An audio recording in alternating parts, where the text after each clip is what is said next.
Hello friends, રિંકુજ રસોઈમાં તમારું સ્વાગત છે. આજે હું બતાવીશ કે મેથી દાણાને ફણગાવાય કેવી રીતે. એટલે આજે આપણે ફણગાવેલા મેથી બનાવીશું.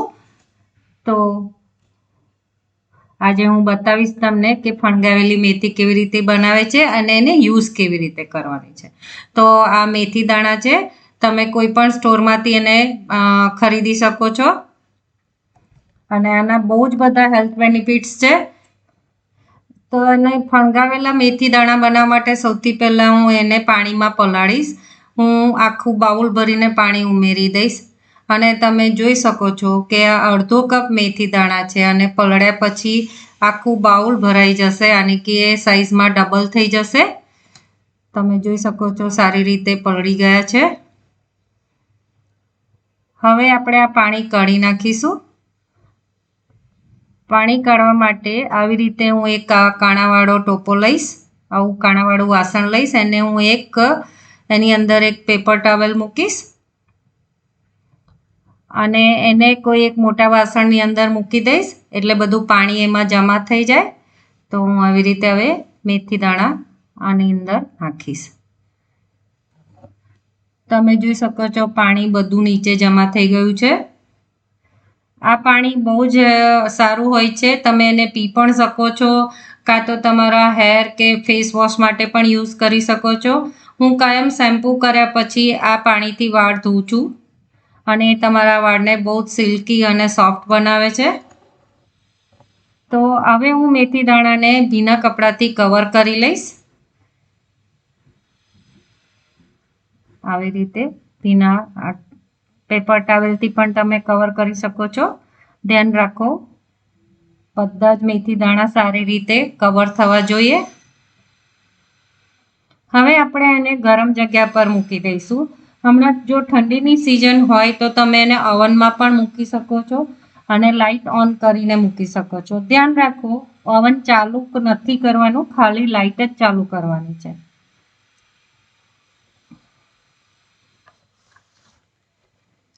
તો હું બોલની નીચે આવી રીતે બીજું બોલ મૂકીશ એટલે એક્સ્ટ્રા પાણી એમાં જમા થઈ જાય અને હવે હું એને ઓવનમાં મૂકી દઈશ.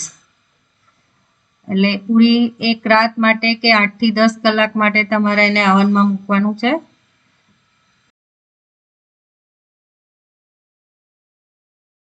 8-9 કલાક થઈ ગયા છે. તો તમે જોઈ શકો છો ફણગાવેલી મેથી આપણી તૈયાર થઈ ગઈ છે. એકદમ સરસ રીતે ફણગાઈ ગયા છે. જો તમે સવારમાં ચેક કરશો તો મેથીના નાના સ્પ્રાઉટ્સ તૈયાર થયા હશે. પણ જો તમારે વધારે ફણગાવેલા જોઈએ તો તમે 4 કલાક બીજા વધારે મૂકશો તો વધારે ફણગાઈ જશે. જો તમે વધારે મેથીને ફણગાવશો તો એની જે કડવાટ હોય છે એ ઓછી થઈ જશે. આવી રીતે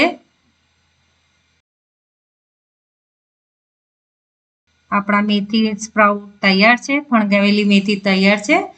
તમે નીચે જોઈ શકો છો બાઉલમાં પાણી આટલું ભેગું થયું છે.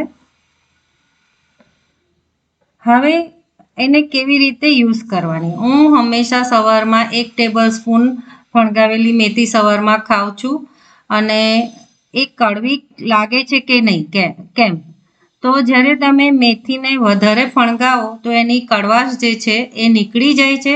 એટલે જ મેથીને લાંબી ફણગાવવાની છે, વધારે ફણગાવવાની છે. હવે તમે એની ચાટ પણ બનાવી શકો છો. તો ચાટ બનાવવા માટે મેં અડધો કપ ફણગાવેલી મેથી લીધી છે. એમાં હું આ બધા ઇન્ગ્રીડિયન્ટ્સ એડ કરીશ. જો આ એકદમ કલરફુલ ઇન્ગ્રીડિયન્ટ્સ છે. થોડા ઓરેન્જ કેપ્સિકમ, થોડી કાકડી,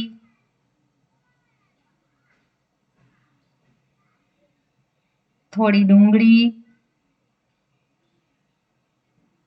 થોડા કેપ્સિકમ, ગ્રીન કેપ્સિકમ, થોડા ટામેટા, થોડું ફુદીનો અને થોડું લીલું નારિયેળ.